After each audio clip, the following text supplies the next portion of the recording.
নমস্কার। সকলের সাথে সমাজের মাঝে অক্ষয় পুতুল অকপট আছে। আজ আমরা আপনাদের সামনে এমন এক ব্যক্তিকে তুলে ধরছি যার সাথে আমরা আলোচনা করছি অকপটে। তিনি আর কেউ নন, প্রবল প্রভাবশালী সিপিএম যখন এই চাকদা বিধানসভা এলাকায় বা চাকদা এলাকায় দাপটে চলছে, সেখানে যার নেতৃত্বে তৃণমূল কংগ্রেস তৈরি হয়ে এবং মমতা ব্যানার্জির আদর্শকে নিয়ে তৃণমূল কংগ্রেস চাকদাতে সিপিএমকে হারিয়ে প্রতিষ্ঠিত হয় এবং পরবর্তীকালে দীর্ঘদিন পর চাকদা বামপন্থী পৌরবোর্ড চলে যাওয়ার পর তৃণমূল কংগ্রেসের চাকদার প্রথম পৌরপ্রধান মাননীয় দীপক চক্রবর্তী মহাশয়। আপনাদের সামনে পরিচয় করিয়ে দিই দীপক চক্রবর্তী মহাশয়। তার কথোপকথন অকপটে আজ আপনাদের সাথে তুলে ধরব। দেখতে থাকুন। সকলের সাথে সমাজের মাঝে অক্ষয় পুতুল অকপট আছে।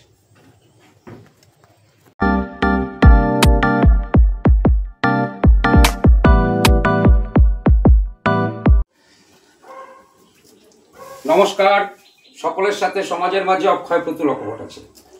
আজকে আমরা উপস্থিত হয়েছি এমন একজন ব্যক্তির কাছে, দীর্ঘ বাম জামানার অবসান ঘটিয়ে সারা পশ্চিমবঙ্গে যেমন 2011 সালে মমতা ব্যানার্জির হাত ধরে তৃণমূল কংগ্রেসের সরকার এসেছিল, ঠিক সেরকম চাকদাতেও রাজনৈতিক পট পরিবর্তন হয় এবং সেই সময় চাকদা হতে তৃণমূল কংগ্রেসের প্রধান মুখ ছিলেন, যার নেতৃত্বে প্রবল পরাক্রম সিপিএমকে পর্যদস্ত করে চাকদা বিধানসভাতেও তৃণমূল কংগ্রেসকে জিতিয়েছিলেন এমন একজন ব্যক্তি।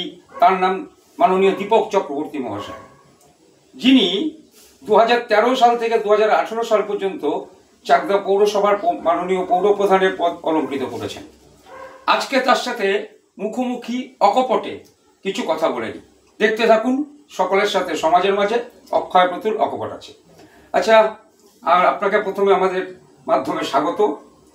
আপনাকেও ধন্যবাদ, অভিনন্দন। এবার আমার যেটা প্রশ্ন, আমার যতদূর মনে আছে বা চাকদাবাসী হিসাবে জানি যে আপনি যখন চাকদাতে প্রবল পরাক্রম সিপিএম তৃণমূল কংগ্রেসের মানেই আপনি তখন দেখতাম আমরা। তারপরে 2013 সালে আপনি চাকদা পৌরসভার প্রধান। সেই সময়কার আপনার অভিজ্ঞতা আর বর্তমান পরিস্থিতি নিয়ে যদি কিছু বলেন। ধরুন 1991 সালের 8ই এপ্রিল দিদির নেতৃত্বে দল করব বলে কালীঘাটে দিয়েছিলাম। পরবর্তীকালে দিদি রাজ্য যুব কংগ্রেসের সভাপতির দায়িত্ব নিয়েছেন।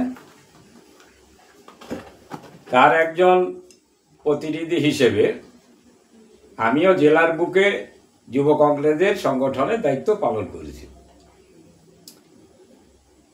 প্রবলেমটা শুরু হয়েছে 1998 সালে 1 জানুয়ারি তৃণমূল কংগ্রেস তৈরি হয়েছে। তৃণমূল কংগ্রেস শুধু সিপিএমের বিরুদ্ধে লড়াই করতে হয়নি। একদিকে যেমন আমাদের সিপিএমের বিরুদ্ধে লড়াই করতে হয়েছে, অন্যদিকে তথাকথিত কংগ্রেসের নেতৃত্বে যারা ছিলেন তাদের বিরুদ্ধে লড়াই করতে হয়েছে। সে সময় যারা কংগ্রেসের নেতৃত্বে ছিলেন তাদের বক্তব্য ছিল সিপিএম করা যাবে, তৃণমূল কংগ্রেস করা যাবে না। এই রকম একটা পরিস্থিতিতে চাকদার বুকে ধরুন 16-17 জন মানুষ খুন হয়ে গেছে। কোনো বাড়ির অভিভাবক ছেলে মেয়েদের আর রাজনীতিতে আসতে দিতে চাইছিলেন না। তারা চাননি ঘরের ছেলেমেয়েরা রাজনীতিতে যাক, তাদের জীবন সংশয় হোক। সেই পরিস্থিতিতে দাঁড়িয়ে আমরা চাকদার বুকে 5-10 জন নিয়ে সংগঠনকে শক্তিশালী করবার জন্য যথাসাধ্য চেষ্টা করেছি। ধাপে ধাপে সংগঠন বৃহত্তর আকার ধারণ করেছে।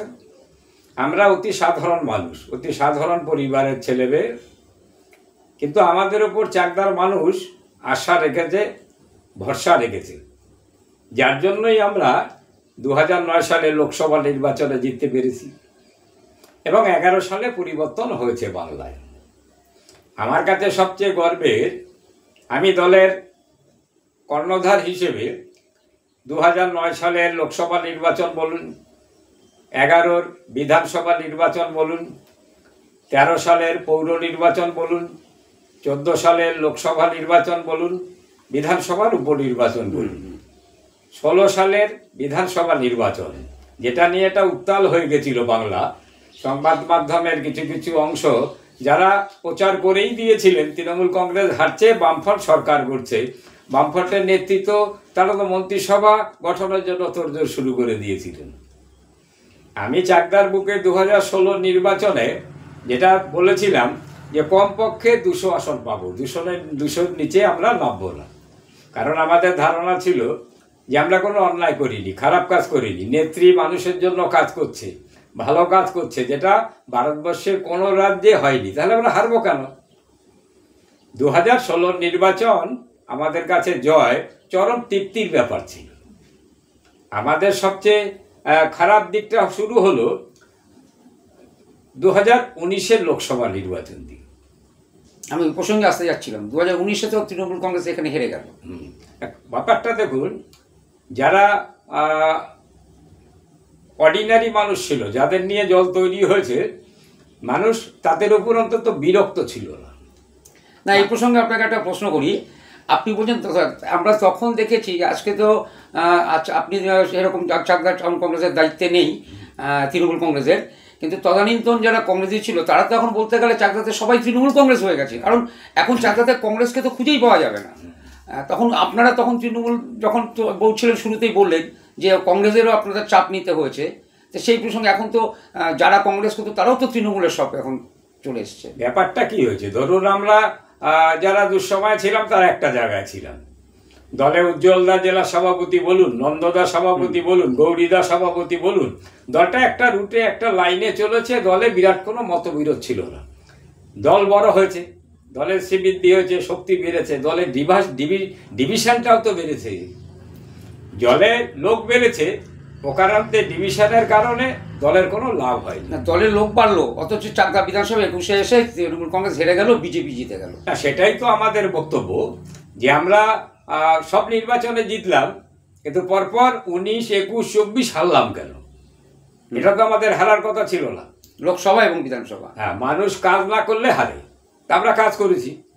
ভারতীয় জনতা পার্টি সর্বভারতীয় রাজনীতিতে বলুন, বাংলার রাজনীতিতে বলুন, মানুষের জন্য তো কিছু করেনি। বিজেপির একজন সাংসদ রাজ্যের পক্ষে দিল্লির বিরুদ্ধে লড়াই করে রাজ্যের উন্নয়ন করার কথা যার বলা দরকার, যার চেষ্টা করা দরকার, মানুষ ভোট দিয়েছে, সেই মানুষগুলোর জন্য কিছু কাজ করি না।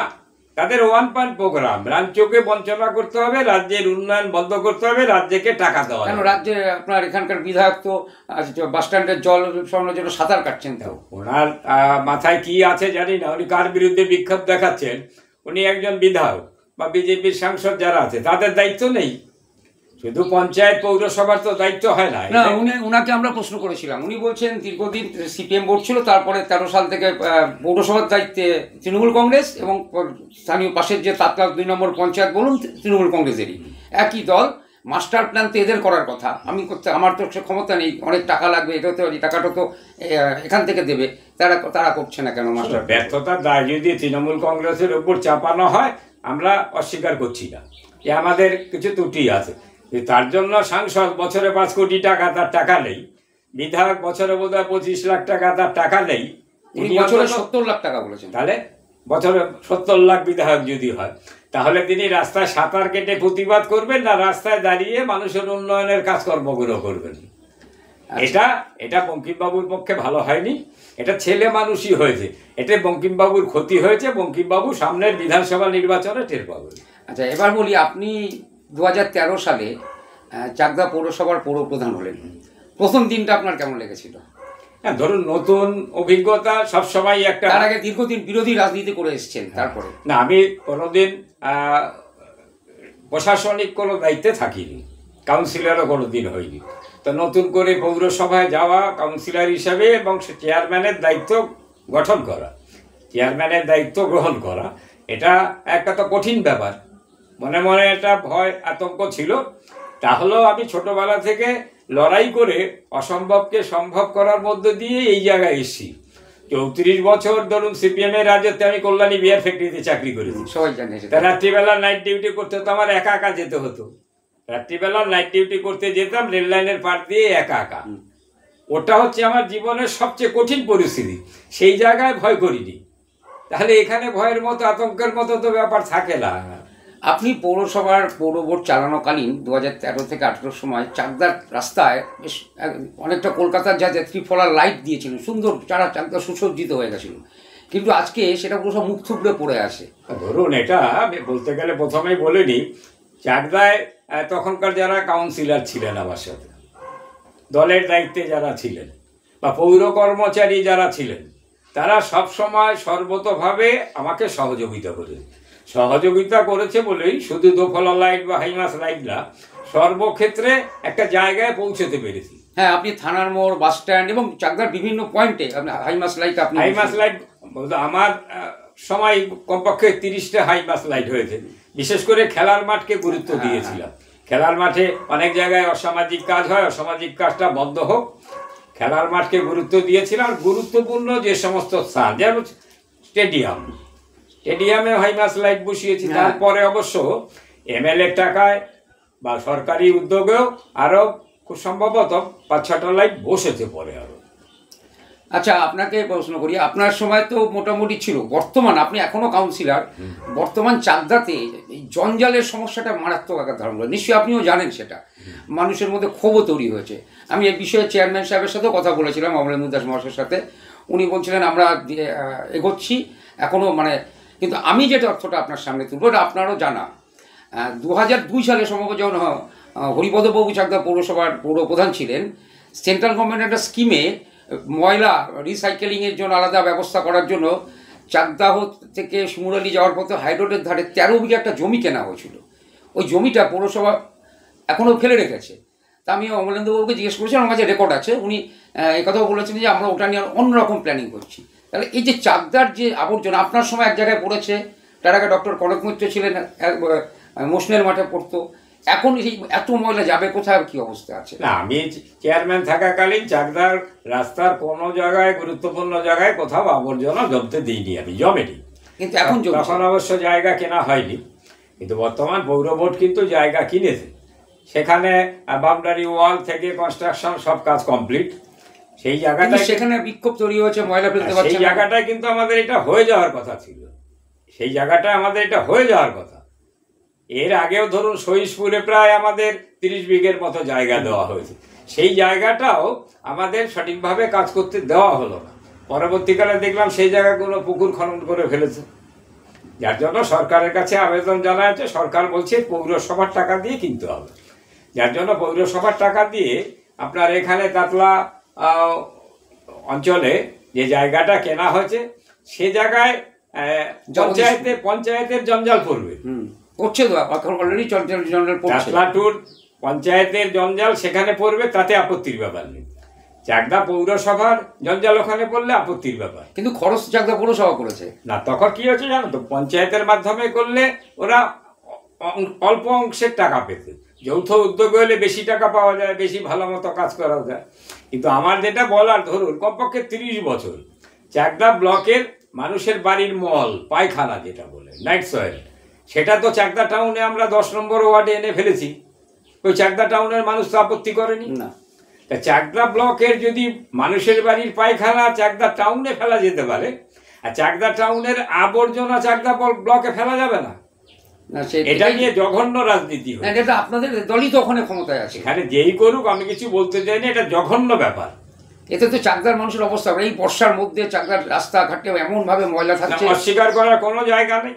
যেমন ধরুন বসন্ত কুমার স্কুলের পাশে বলুন, বাস স্ট্যান্ডের এই পাশে পাবনা কলোনি যাওয়ার রাস্তায় বলুন, এরকম এমনকি থানার পাশ দিয়ে এরকম প্রচুর জায়গা, ভয়ঙ্কর পরিস্থিতি, এটা অস্বীকারের জায়গা নেই। এতে ধরুন রাজনৈতিকভাবে আমরাও ক্ষতিগ্রস্ত হচ্ছি, এটাও তো অস্বীকার করতে পারবো না। আমি আপনার মাধ্যমে প্রশাসনিক দায়িত্বে যারা যার দায়িত্বে আছেন তাদের কাছে আবেদন করব, সামনেই বিধানসভা নির্বাচনের আগে তারা যেন এই বিষয়টি গুরুত্ব দিয়ে সমাধানের চেষ্টা করেন। আপনাকে আর একটা কথা বলি, এটা দীর্ঘদিনের একটা সমস্যা, আমরা সকলেই জানি। এমনকি CPM আমলেও প্রশাসনের নাকের ডগা দিয়েই প্রচুর পুকুর ভরাট হয়েছে, তারপর ইমারতও করেছে, কোথাও কোর্টে গেছে, মামলা চলছে। তারপরে দেখা গেল চাকদা শহরাঞ্চলেই বিভিন্ন পুকুরগুলোকে অন্য কায়দায় বন্ধ করা, এমনকি পুকুরগুলোকে জলটা জঙ্গল করে ফেলা, তার মধ্যে আবর্জনা ফেলতে ফেলতে ফেলতে ফেলতে, যেমন আপনি ভালো মতনই জানেন চাকদার ম্যাপ, স্টেশনের দুপাশে, সিংহারহাটের পাশে, ডাউন প্ল্যাটফর্মের পাশে, এরকম পরপর মানে অনেকগুলো জায়গা আপনি দেখাতে পারবো যে পুকুরগুলোকে নেতাজি পার্কে ঢুকতেই পুকুরগুলোকে মানে সংস্কার না করে জঞ্জালের স্তূপে নিয়ে আসা হচ্ছে। আপনি 5 বছর পৌরপ্রধান ছিলেন, এ বিষয়ে কোনো রকম কি চিন্তাভাবনা করেছিলেন যে পুকুরগুলোকে পুনরুদ্ধার করা? শুনুন, আমি পৌরপ্রধান থাকাকালীন শুধু পৌরসভার কাজ, রাস্তা, ড্রেন, লাইট এই ভাবনা নিয়ে চলিনি। আমি পরিবেশ নিয়েও ভাবতাম, পরিবেশ যাতে ভালো থাকে, গাছ লাগাবার উপরে, বৃক্ষরোপণের উপর যেমন গুরুত্ব দিয়েছিলাম, ঠিক তেমনিভাবে জলাশয় মানুষের জীবনের সাথে ওতপ্রোতভাবে জড়িত। এই জলাশয়গুলো যাতে সুন্দর অবস্থায় রাখা যায় তার জন্য সাধ্যমতো চেষ্টা করেছি, জলাশয় যাতে ভর্তি না হয়। আমি যখন যেখানে অন্যায় কাজ, অবৈধ কাজ হচ্ছে, আমি নিজে সশরীরে উপস্থিত হয়ে বাধা দিতাম, এটা করা যাবে না, এটা মানছি না। কিন্তু পরবর্তীকালে এই জায়গাটায় আমাদের ত্রুটি, গাফিলতি, যে বেশ কিছু জায়গায় তৃণমূল কংগ্রেস ক্ষমতায়, আমরা ক্ষমতা থাকাকালীন পুকুর ভর্তি হয়ে যাচ্ছে। এটা সাংগঠনিক ব্যর্থতা বলুন বা যেখানে যারা দায়িত্বে আছে তাদের ব্যর্থতা বলুন, এটা তো অস্বীকারের জায়গা। মাননীয় মুখ্যমন্ত্রী মমতা বন্দ্যোপাধ্যায় আমাদের কাছে যে সাংবাদিক সম্মেলনের রেকর্ড আছে, দর্থহীন ভাষায় বলেছেন জলাশয় ভরাট করা যাবে না, করলেও খুঁড়ে ফেলতে হবে। উনি বেশ কিছু নিদর্শন রেখেছেন, সোদপুর সহ ওই সমস্ত জায়গায় বেশ কিছু জায়গা। হ্যাঁ, এটা দেখেও অন্তত বিশেষ করে যারা তৃণমূল কংগ্রেস করেন তাদের সব জায়গায় উদ্যোগী হওয়া দরকার। আমাদের নেত্রী, বাংলার মুখ্যমন্ত্রী শ্রদ্ধেয়া মমতা বন্দ্যোপাধ্যায় এই ধরনের ভূমিকা নিচ্ছেন, তা আমরা হাত গুটিয়ে বসে থাকবো কেন? তাহলে দলনেত্রীর কথা তো শুনছেন না, তাহলে এটা নিয়ে আমার প্রকাশ্যে কিছু বলা উচিত না, তাহলে মানে যা দাঁড়ায় তা তো সবাই বুঝতে পারছে। আচ্ছা, আবার একটা প্রশ্ন, এই পুকুর প্রসঙ্গেই বলছি। গত কিছুদিন আগে আমরা সরাসরি সংবাদ করেছিলাম, চাকদহ মাছ বাজার সংলগ্ন এলাকায় একটা পুকুর ছিল, যেটা হাইকোর্টের নির্দেশ এবং আমাকে চেয়ারম্যান এটা বলেছেন, মাননীয় মুখ্যমন্ত্রীরও নির্দেশ আছেন, সাক্ষাৎকারে খননের কাজ শুরু হয়েছে, পুনরবস্থায় ফেরানোর কাজ শুরু হয়েছে।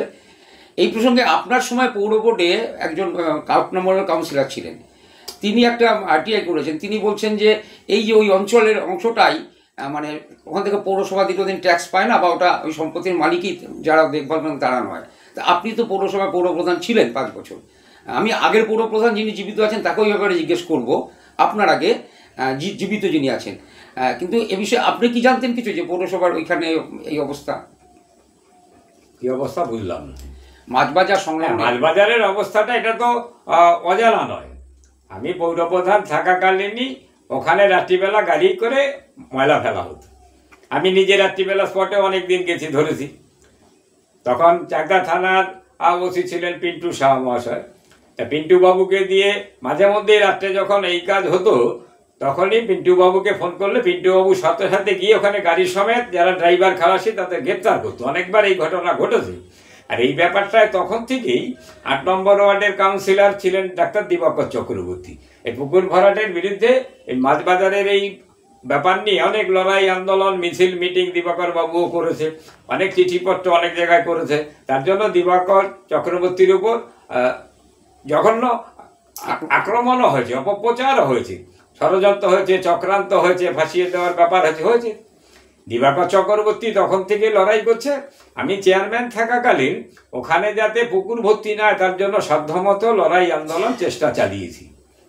আপনাকে জানিয়ে রাখি যে একদিকে থানা প্রশাসনিক স্তরে আক্রমণ, কাজ বন্ধ করার প্রচেষ্টা, অন্যদিকে কমপক্ষে ওখানে যারা ব্যবসায়ী আছে তাদের সাথে আলোচনা করলে আপনি জানতে পারবেন, কমপক্ষে 150 গাড়ি মাল ওখান থেকে তুলে আমি অন্য জায়গায় ফেলেছি। সেই সময় আমি চেয়ারম্যান থাকাকালীন ওখানকার যারা ব্যবসায়ী বলবে, ইনি পৌরপ্রধান হিসেবে গাড়ি পাঠিয়ে এখান থেকে কমপক্ষে 150 গাড়ি মাল অন্য জায়গায় ফেলেছিলাম। তারপরেও জায়গাটা ভরাট হয়ে গেছিল। এই টাকাটা মুশকিলটা হলো, ধরুন 2018 সালে 22 অক্টোবর আমাদের মেয়াদ শেষ হয়ে গেল। তারপর এটা স্বাভাবিকভাবেই প্রশাসনিক দায়িত্বে এসডিও সাহেবের ওপর চলে গেল। সেই সময় এসডিও সাহেব কল্যাণী মহকুমার দায়িত্বে আছেন। তিনি তো তার 1 নম্বর প্রোগ্রাম চাকদা পৌরসভাকে দেখে কাজ করেননি। কল্যাণী সাব ডিভিশনের অন্তর্ভুক্ত হলে এসডিও সাহেবের যা দায়িত্ব, সেই দায়িত্ব 1 নম্বর চাকদা পৌরসভা বা অন্য পৌরসভা 2 নম্বর হিসেবে দেখেছেন। সেই মাসে যোগাযোগও করতে পারেননি, আসেননি, আসলেও সময় মতো সিদ্ধান্ত নেওয়া হয়নি। এই যে একটা শূন্যতা, এই যে একটা গ্যাপ, এই গ্যাপের জন্য অনেক জায়গায় অনেক অসামাজিক ব্যক্তি যারা এই সুযোগটাকে কাজে লাগিয়েছে।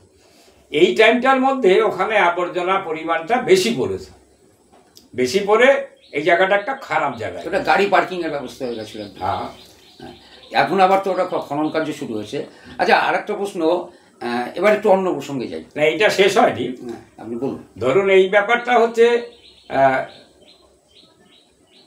এটা হচ্ছে রাজা মনীন্দ্রচন্দ্র যিনি ছিলেন তারই এটা মনীন্দ্রহাট। হ্যাঁ, এবং তার প্রতিনিধিরা আমরা যখন ছোট ছিলাম ওখান থেকে খাজনাও তুলত। আমাদের আগের বোর্ড যারা, তারাও কিন্তু এই জায়গাকে যারা মালিক বলে দাবি করছে তাদের স্বীকৃতি দিয়ে যায়নি। পৌর রেকর্ডে এটা নেই। হ্যাঁ, নেই, আরটিআই রিপোর্ট আছে। হ্যাঁ, আমিও যেটা পৌর প্রধান থাকাকালীন 5 বছর ওরা অনেকবার আমাদের কাছে এসে আমরাও বলেছি কার জায়গা কাকে দেবো, জায়গা তো তোমার না, ওই জায়গার প্রকৃত মালিক তো পৌরসভা, এই জায়গা তো তোমাদের দেওয়া যাবে না। কারণটা হচ্ছে ওরা পরবর্তীকালে যে কোনোভাবেই হোক, যে কোনো কারণেই হোক, এটা নিজেদের নামে পর্চাটা করে নিয়েছে। পর্চা করলেই তো সব রেকর্ড হয়ে গেল না, কিন্তু পর্চাতে রেকর্ডটা হবে কেন? সম্ভবত কাশেম বাজারের একটা রাজবাড়িদের এস্টেট বলে একটা ইয়ে আছে কোর্টের রায়তে। ধরুন সরকার পরবর্তীকালে সিদ্ধান্ত নিয়েছিল রাজাদের যে প্রপার্টি আছে সেই প্রপার্টি সরকার অধিগ্রহণ করলো, সরকারি সম্পত্তি হয়ে গেল। তা যেটা সরকারি সম্পত্তি হয়ে যায় সেটা আবার অন্য নামে মিউটেশন করা যায় নাকি? এখন তো আমি এই ব্যাপারটা আমার একটা দুঃখ, এর সমাপ্তিটা করে আসতে পারলাম না। আমি যদি পৌরসভায় কাগজপত্র ঠিক পেতাম, যদি এই ফাইলগুলো ঠিক মতো থাকতো, আমি যতটা জেনেছি পরবর্তীকাল হাইকোর্টের একটা রায় ওদের বিরুদ্ধে গিয়েছিল, ওদের এই জায়গা ছেড়ে চলে যাওয়ার কথা, কিন্তু ওরা না গিয়ে মালিকানা দাবি করছে। আমি যদি হাইকোর্টের রায়ের কপি বা আগেকার আমলের পুরনো যার নথি এগুলো যদি পেতাম, দরকারে আবার হাইকোর্টে তো আমি যেতে পারছি না, কোনো কাগজ নেই, আমি হাইকোর্টে কিসের ভিত্তিতে যাব? হাইকোর্টে গেলে পরেই এটা নিয়ে ওদের বিরুদ্ধে রায় করে আনা যায়। মানে এখানে প্রায় হাজার হাজার কোটি টাকার সম্পত্তি, গভর্নমেন্ট রেভিনিউ নষ্ট হচ্ছে, পৌরসভার ট্যাক্স নষ্ট হচ্ছে, কিছু মানুষের স্বার্থ রক্ষা হচ্ছে। দেরিতে হলেও সরকার এ ব্যাপারে একটা কঠিন সিদ্ধান্ত নিয়েছে, যে কঠিন সিদ্ধান্তের ফলে ওখানে পুকুর যেটা ভর্তি হয়েছিল সেই জায়গা পুকুরকে আগের অবস্থায় ফিরিয়ে আনার একটা জায়গায় যাওয়া হচ্ছে। এবং চাকদা পৌরসভাকে ধন্যবাদ জানাবো, সরকারি সিদ্ধান্ত বা ডিএম সাহেবের নির্দেশ উনি চাকদা পৌর কর্তৃপক্ষ তো অক্ষরে অক্ষরে পালন করছে, কাজ করছে। অন্তত চাকদা মাছবাজার পুকুর খননের মধ্য দিয়ে একটা বার্তা চাকদার মানুষের কাছে পৌঁছে দেওয়া গেছে যে পুকুর ভরাট করলেই হয়ে গেল না, পুকুর ভরাট করলাম, আগামী দিনে এই পুকুর কিন্তু আবার খালি হতে পারে। পুকুর ভরাট করে বাড়ি যারা করবেন ভাবছেন, তাদের কাছে আপনার মাধ্যমে আমার আবেদন, দয়া করে পুকুর ভরাট করে যেখানে জায়গা বিক্রি হবে দয়া করে কেউ কিনবেন না। পরবর্তীকালে দেখবেন আপনার বাড়ি করলে বাড়ির টাকা জলে যাবে, হাইকোর্টের রায় ভাঙা বলবো, হ্যাঁ, বাড়ির টাকা জলে যাবে, আপনার জায়গা আবার আগের অবস্থায় ফিরাতে গেলে পুকুর খনন করতে হবে। পরিবেশ রক্ষা করতেই হবে, পরিবেশ রক্ষা করতেই হবে। আচ্ছা, এবার একটা প্রসঙ্গ বলি, আবার একটা নির্বাচন এগিয়ে আসছে, 2026 বিধানসভা নির্বাচন। আপনি কি আশাবাদী 2026-এ পশ্চিমবঙ্গে তৃণমূল কংগ্রেসই পুনরায় ফিরে আসবে ক্ষমতায়? পশ্চিমবঙ্গে তৃণমূল কংগ্রেস 100 জায়গায় 200% ক্ষমতায় আসবে, এ নিয়ে কোনো সন্দেহের ব্যাপার নেই। এই যে এত বিভিন্ন বিষয় নিয়ে এত বিরোধীদের লড়াই আন্দোলন, শুভেন্দু অধিকারী বলে দিচ্ছেন এবার